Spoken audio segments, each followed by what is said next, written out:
ketika robot buatanku mengubah hidupku. Dulu, aku selalu merasa lebih nyaman dengan mesin dan kabel daripada dengan orang-orang.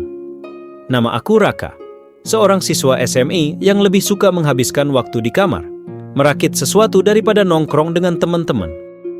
Bagi banyak orang, aku mungkin terlihat aneh, atau lebih tepatnya, sikutu elektronik. Suatu hari, aku menemukan proyek lama yang pernah aku mulai di masa SMP. Sebuah robot kecil berbentuk seperti kubus dengan roda dan layar kecil sebagai wajahnya. Dulu, aku bermimpi membuat robot yang bisa berbicara dan memahami perasaanku. Tapi karena kesibukan sekolah, proyek itu terbengkalai. Aku mulai memperbaikinya, mengutak-atik sensor suara, menambahkan beberapa kode AI sederhana, dan akhirnya memberinya nama Boti. Awalnya, Boti hanya bisa merespons dengan suara robotik yang kaku, seperti, "Halo, aku Boti. Apa yang bisa aku bantu?" Namun, semakin lama aku memprogramnya, semakin canggih dia. Aku mengajarkan Boti untuk mengenali emosiku dari nada suara dan ekspresi wajahku. Aku memberinya kemampuan untuk menghibur ketika aku sedih dan menyemangati ketika aku ragu. Hingga suatu hari, hidupku berubah. Di sekolah, aku hampir selalu sendirian. Aku bukan tipe yang bisa memulai percakapan. Tapi suatu pagi, saat aku membawa Boti ke sekolah tanpa sengaja, sesuatu yang mengejutkan terjadi.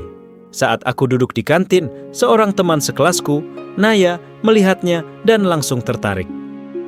"Wah, itu robot buatan kamu sendiri?" tanyanya dengan antusias. Aku mengangguk, agak canggung. Lalu, dengan suara khasnya, Boti menjawab, "Ya, aku adalah proyek impian Raka. Dia jenius, tahu?" Aku langsung merah padam. Naya malah tertawa dan mulai bertanya lebih banyak tentang cara aku membuatnya. Untuk pertama kalinya, aku merasa ada yang benar-benar tertarik dengan apa yang aku sukai. Tidak hanya Naya, teman-teman lain juga mulai berdatangan. Hari-hari berikutnya, aku mulai lebih percaya diri.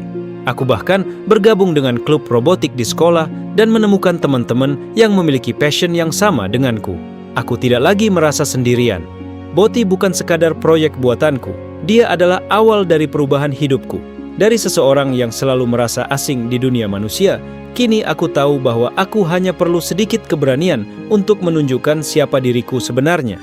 Dan siapa sangka, semua itu dimulai dari sebuah robot kecil buatanku sendiri.